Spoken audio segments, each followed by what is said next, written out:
நம்ம அங்கே போய் பார்த்தீங்கன்னா தண்ணி கூட கொடுக்க மாட்டான், நம்மளை செருப்பால் அடிப்பானுங்க. வட மாநிலத்து எல்லாம் இங்கே வந்துட்டானா நம்ம எல்லாம் சோத்துக்கு பிச்சை தான் எடுக்கணும். இந்த வட மாநிலத்தவர்களுக்கும் வாக்குரிமை கொடுக்கலான்னு தேர்தல் ஆணையம் சொல்லியிருக்கிறாங்கல்ல, அதை பத்தி என்ன நினைக்கிறீங்க? அது கொடுக்க கூடாதுங்க. அவனுக்கு எதுக்கு நம்ம வாக்குரிமை கொடுக்கணும்? அவன் நாட்டுக்குள்ள அவனுக்கு உரிமை இருக்குது, அவன் போட போறான். நம்ம நாட்டுல நமக்கு உரிமை தான் நம்ம போட போறோம்.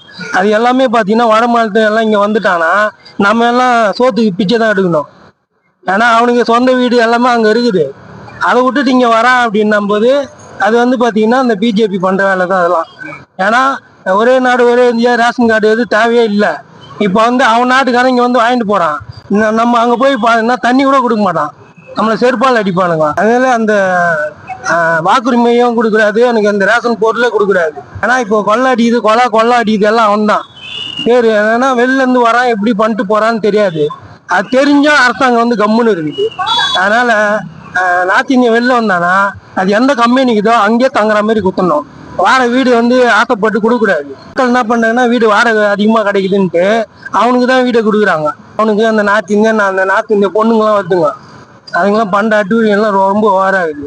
அதனால பார்க்கணும், வந்து நார்த் இந்தியனை கம்மி பண்ணணும்.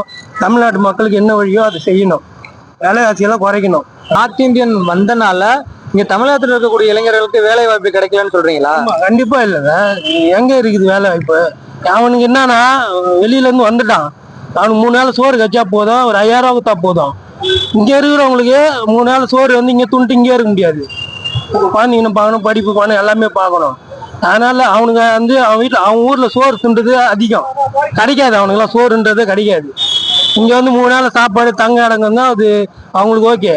கஷ்டப்படுறாங்க, அது வேற விஷயம். ஆனா இங்க இருக்கிறவங்களுக்கு அது வேலை வாய்ப்பு கம்மியாகும். அதனால அதை வந்து தவிர்க்கணும்.